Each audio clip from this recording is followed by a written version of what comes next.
Hi, everybody. We are staying home, and I am Max Bredos, joining you from the LAFC locker room at Bank of California Stadium.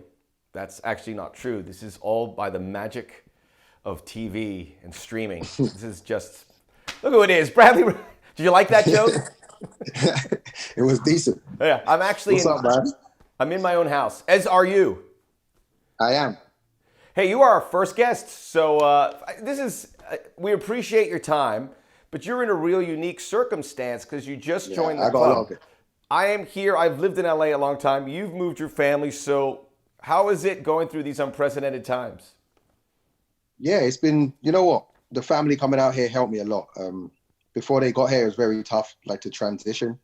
I was in the hotel, but, as soon as my wife came, the boss came out and sorted everything out. Next thing you know, I'm in an apartment. I'm good now. So everything's good, man. I'm happy they're here. Good. You look comfortable.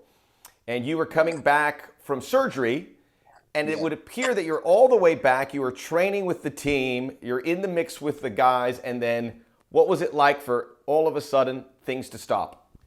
Yeah, it was. Yeah, personally for me, it was so annoying. I'd worked so hard I just wanted to be involved in training and try and get on the bench. And then for, Corona, I think it was on my birthday actually, where we got told that we won't be coming in anymore, until we get the real details of what's going to happen. So it was annoying, but you know what? I'm looking at it as a little bit of a blessing. I'm getting fitter and stronger. I'm carrying on working out alone, and I feel good. I feel even better. Happy belated birthday. What are you, 25, 26? Yep, we can put that down. Is there a silver lining to this, Bradley, to get that extra time to get fully healthy and so that once it does start, you are prime BWP? Exactly. I think by the time we're ready to go, fingers crossed, that's sooner rather than later. I think I'll be, raring to go. It's also not just me. There's a few guys that, been injured. Dio, I think that gives him a lot more time to get back into the swing of things. So while it's an annoying situation, I think it can help us, if we look at the positives, it can help, get a full squad back. I know I've spoken to you about joining LAFC, and this is viewed as a great opportunity, but you're an attacking player, and you join a team that has 3 DPs that all play well and are in the attacking end. So how did you envision your role with the club with that information? Yeah, we're just like wherever I go, anywhere else I go and it's competition. I've been at places for a long time and new guys are coming and they're fighting to start. I'm going to be no different. I'm always going to aim to start, and if I can't, I'll come off the bench and do what I can. But it's good. It's good to have that much quality in depth, and I'm glad to be a part of it. How's the transition with the new team been? Who are some of the guys that you have some familiarity with? And was there, I hate to triple load you with the questions, but not being fully fit, does that hinder your transition to a new club? Yeah, I think for me it did. I felt like, I'm coming into this team as an older player. I should have some things to say. I should, be able to help out the younger guys. And I feel like being injured, it was tough for me to transition that way. I feel like I'm just in the treatment room, not training much, not getting to bond a lot. So it's been tough that way. But I think the boys are, it's a cool group. Leaving Red Bulls, I left a cool group, and I didn't think it was going to be like that anywhere else. But I've come here, and they treat me like family. It's been really good. One of the teammates that at some point we'll see you play alongside in all likelihood is Carlos Vela. You've played against him. You've seen him play. Now that he is a teammate, what's it been like in that short period? Is he as advertised? He's definitely as advertised. Very impressive to watch the guy train. He's, for me, from afar, I was just seeing highlights. And like anyone, you wonder when you get up close what they're going to be like. First of all, he's a great guy. I'd met him at All Stars, I think, 1 year. He's a great guy. And then, ability second to none. The things he does in training, what I've seen in my short time have been, amazing. So, he does what he says on the tin. You recently mentioned in an interview that one of the breakthroughs in your career was when you mentally weren't afraid to fail. When was that, and how has that changed you as a player when you overcame that? Yeah, I think as I was younger, I think I went through it in and out. Sometimes there'd be times where I've done well and other times where I let the pressure and so on get to me. I think, maybe a year before I came here, especially when I got to America, I just decided to go for it. I was always worried that if I tried my hardest, that even if I try my hardest and don't succeed, then it's even worse. Then I got rid of that kind of those kind of thoughts, and it's been nothing but good for me. You've been in this league since 2013. You have scored a lot of goals in this league. You've had success in this league. How have you seen it change? How have you seen it grow? Yeah, massively. I think when I first came, I'll start with like the fans, the crowds.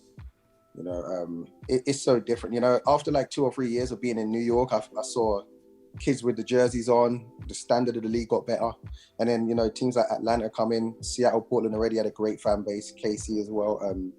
But a lot more teams have got good fan bases. A lot more players that younger players are coming over, getting DP contracts and bringing quality in the league. So since I've been here, yeah, it's got better and better. It's amazing to see, and it's amazing to be a part of. Back in the day, you were teammates with Thierry Henry at the Red Bulls. He is now the man in charge of the Impact of Montreal. Yeah. Did you ever think he'd become a coach? And was there any time during your free agency that he maybe tried to lure you over to Canada? We definitely spoke a couple of times. We speak, every now and again. It was definitely something that came up. We have the same management, so it's definitely something that came up. But I think after, like I said before, here in LA is interested in, I wasn't thinking of going anywhere else, And with Montreal, there was nothing concrete. It was just they needed players. I was available, and a conversation came up. But yeah, after LA were interested, there was nowhere else I was going. But I did know he would be a manager. I think speaking to him over the years, his knowledge for the game is second to none. It's exceptional. Even when I just meet him for dinner or something, he'd be talking tactics and how he would play his team, like how he'd set up his team. So yeah, I knew he'd be a manager. I think he'd be a very good one too. You said when you came to LA, this was the place you wanted to be. Why? Because they were the best team. I like to be on the best teams. I think, let's say any good player, if you go on a good team, you'll be a better player. And I think the players that are at LAFC can only improve me in my, the last end of my career. I want to be around the best players. I want to get to the highest level I can, in the short space of time. I think this is a place that will test me. It'll be hard to get into the starting lineup. I think if I do get in the starting lineup, there's enough quality to get chances. I'll be stupid not to want to play here. Bradley, I don't know how long this is all going to last, but we love having you, so we're going to have to ask you again. So next time you're going to have to put some trophies or something in the wall behind you, all right? Spice it up a little bit. This is me. This is what I'm like. This is my life. That wall behind is how I am. That's how every day is for me. Fair enough. We'll get used to it then. It's a small price to pay. Great to see you. Great to hear you, BWP. All the best. We look forward to seeing you play very soon. Thanks for having me, man. Thank you. What I saw early on that I think drew me in was what they were creating in terms of a culture and a community and a brand. It started reminding me of what I would experience with SEC football. We're getting to raise our daughter in this environment and give her an opportunity to be a part of this community and also be a part of soccer.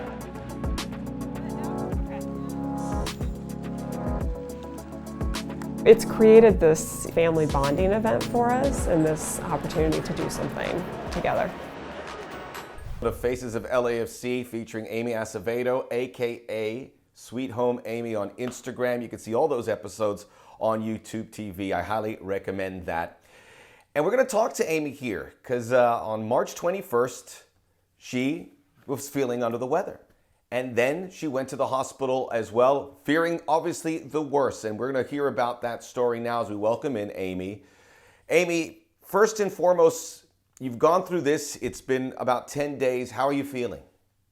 I'm feeling a lot better. Thank you, Max. Yeah, I'm feeling a lot better. Haven't had any symptoms today or yesterday. So cross some fingers that I'm almost out of it.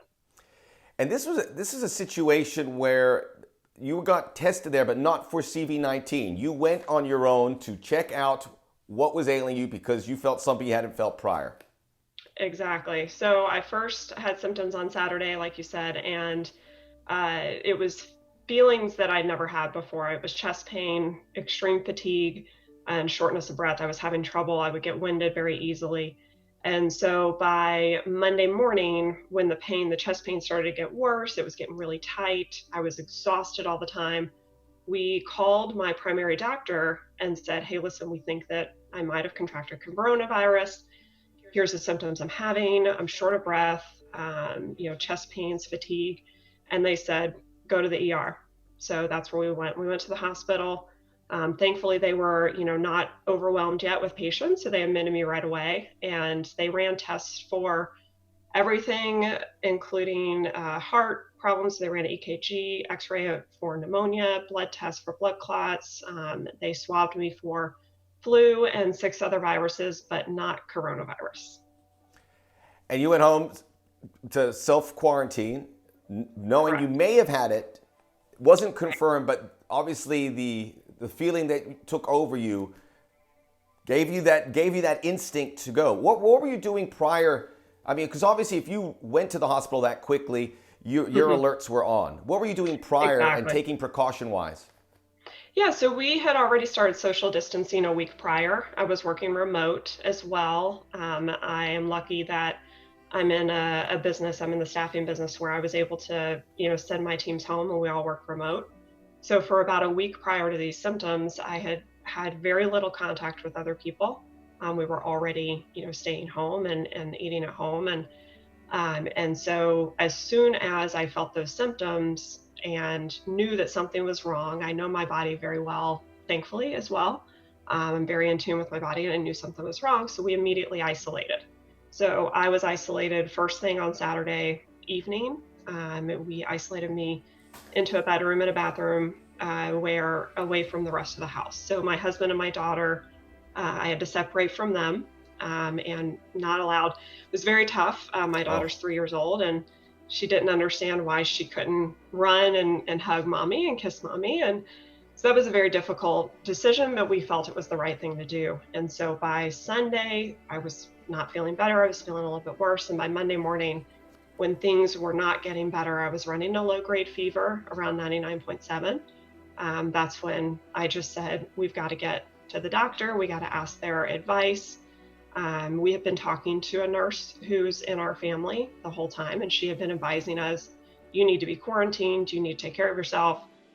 She works in a hospital. She checked with doctors. She said, you most likely have coronavirus. And that's what the hospital said as well. When they released me, the doctor said, look, we're not testing unless you're severe or high risk. She said, but you can go ahead and assume that you do have it.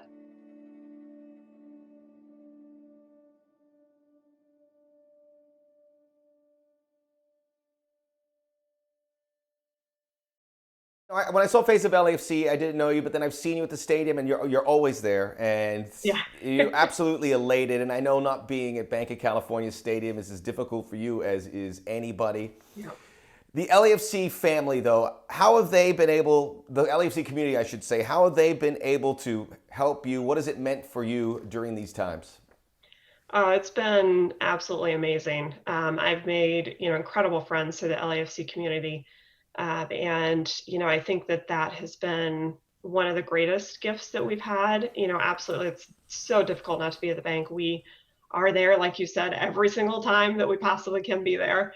So to have our family that we consider people that we consider family, part of, the people that sit around us that, are our seat neighbors, the people in our supporters group in the 3252, the podcast family, Defenders of the Bank, to have them be part of our family has been really incredible. I mean, the flowers that you can see behind me were actually from Lindsay and Mark Rojas of NWSL to LA. And so to have, they've helped bring us groceries because, again, we are isolating completely. We are not going out and mingling with the public. So we've had help with getting food. And it's all been 3252 family that's helped us. And so it's I think that it would be a lot different, if we didn't have so many wonderful people in our life that came because of LAFC. That's great to hear, Amy. And I know I've felt it. I know everyone in the community has felt it from one other member of the LAFC community. And thank you so much for sharing. This is really important information, and we will share it to that community so that they can get ahead of this as we learn more and more. Amy Acevedo joining us. She's staying home. I'm staying at home, and we're doing it all together. Thanks, Amy. Thank you, Max. And it is my pleasure now to welcome someone who you're probably pretty familiar with. He has been a +1 with me here on YouTube TV in the past. Top drawer analyst here in the United States, working on the Champions League with Turner as well as with Fox. It's Mo Edu, champion with Rangers in Scotland, but my favorite part, Southern California native. That's the best part. That's the best part. It all makes sense. My man is black and gold, so. Oh, my God. We got that. He's an LA guy, Look, you were one of the busiest folks covering this sport. As we mentioned at the beginning of this interview, you would normally be preparing for the Champions League round of 16s quarterfinals right about now. How are you coping with not being able to cover that on a regular basis? It's difficult. I think Champions League is the biggest club competition there is in the world. And not just myself, but fans around the world, we're all missing watching the games, being entertained by the different matchups that were due to be played. Napoli was going to go to Barcelona, Juventus, Real Madrid. So there were some really exciting ties still to be played. And it's unfortunate. And from a selfish standpoint, of course, I want to be covering the games and talking about the games. We have a good group of guys and girl and Kate that it's really a really fun environment to work in and be a part of. So definitely missing that. But right now, there's something bigger at stake, obviously with this coronavirus, and the global safety and everyone's health is way more important. So unfortunately, the focus has shifted, and we, are homebound at the moment and without any kind of sport to really catch our attention and engage us. So we came around at the right time here. So we were able to do this. That was something. They're like, give me something here. Well, you kind of touched on this. So let's start March 13th. UEFA postponed the Champions League and the Europa League. The date when it might come back is still very fluid. It affected the leg 2 matches from the round of 16. Some teams booked their quarterfinal spots, some did not. What were your thoughts on that decision when it was made, and how this tournament may move forward if they move forward? Well, the last match day we did, we saw the game with Atalanta and Valencia play behind closed doors, and a lot of the conversation was starting to build about what was going to happen. You started seeing games in Italy and the Italian league being either postponed or played behind closed doors. And you started to see the spread of the virus there a lot more. And so you started to wonder, like, at what point will other leagues start to catch on and take the same kind of initiatives? What point will UEFA step in and make a statement? So we kind of felt like it was inevitable that something was going to happen. How severe or what was going to happen, we weren't too sure of. But again, it goes back to the safety of everyone. That's the most important thing. And it's unfortunate that that's the reality, but that is the more important thing. Sports are great and they're a source of entertainment, and we love them. We're passionate about them. They're a job for some people, but at the same time, when you weigh the pros and cons, it just makes sense to postpone things. And I will say, watching that game, and as we covered the Atalanta playing in Valencia, it was such an odd game to watch. Champions League is the premier tournament at a club level around the world, and to see a game of that stature being played with no fans, no real atmosphere. There were some moments that were kind of cool because when a goal is scored, you get to actually hear in some ways the players' reaction and how they celebrate a goal, but at the same time you miss that feel of a grand occasion, of a real special night, of the Champions League night, and that was definitely lacking. If that ends up being the case to where more games, if they do finish the season and more games are played behind closed doors, it's a weird situation, because obviously we want the games to be played and we want Champions League to continue, but at the same time you always get that feel when you play behind closed doors. For me personally, I always get that feel of it's like a preseason game, right? Because that's the only time where that ever really happens, unless your team's being sanctioned for some kind of offense. But more times than not, you associate closed door game with like a preseason feel. So to now try to generate the right kind of atmosphere and right kind of vibe to make sure that it's a Champions League aura surrounding it, it's a difficult task. Yep. Very difficult to replace that, and the supporters, the fans are a massive part of this sport, and you will feel the missing of that void if in fact they go that route. We haven't really heard, you mentioned Atalanta, and Bergamo, the town they live in, has been called ground zero at times. So the Serie A is not really discussed about returning it, and they have been affected very hard by this. Juventus had players with positive tests. We've also seen that in England with Arsenal and Mikel Arteta and Leicester City. Is there a moment you think salvaging the season is even an option? If I were to put myself in the position of the players, well, of course you want to play, right? That's your passion. That's what you love to do. And if there was some way that they could either halt the spread of the virus, have it contained, then yes, of course. But if not, if they could find an alternative to where, I don't know, some kind of measure to maybe where they're screening and testing every player and coach who comes through the building before a game is played behind closed doors, or even that's extreme, but I'm just trying to think of solutions that could possibly happen. It's a difficult one. And I think you might, if you were to ask a team full of players, it might be a split decision on some players saying, look, it's not worth it to me. My family and their safety and their security is more important to me than this sport. And others might say, look, I want to play. This is what I love to do. And I miss being out there. I miss doing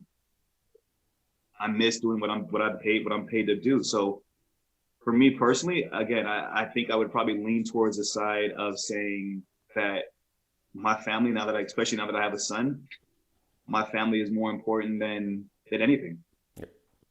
And the players have been making so many great decisions along this way, and I think we really have to listen to the players before any decision is eventually made officially. We've gone through a lot here, Mo, but we've got to have a little bit of fun because you're a fun-loving guy.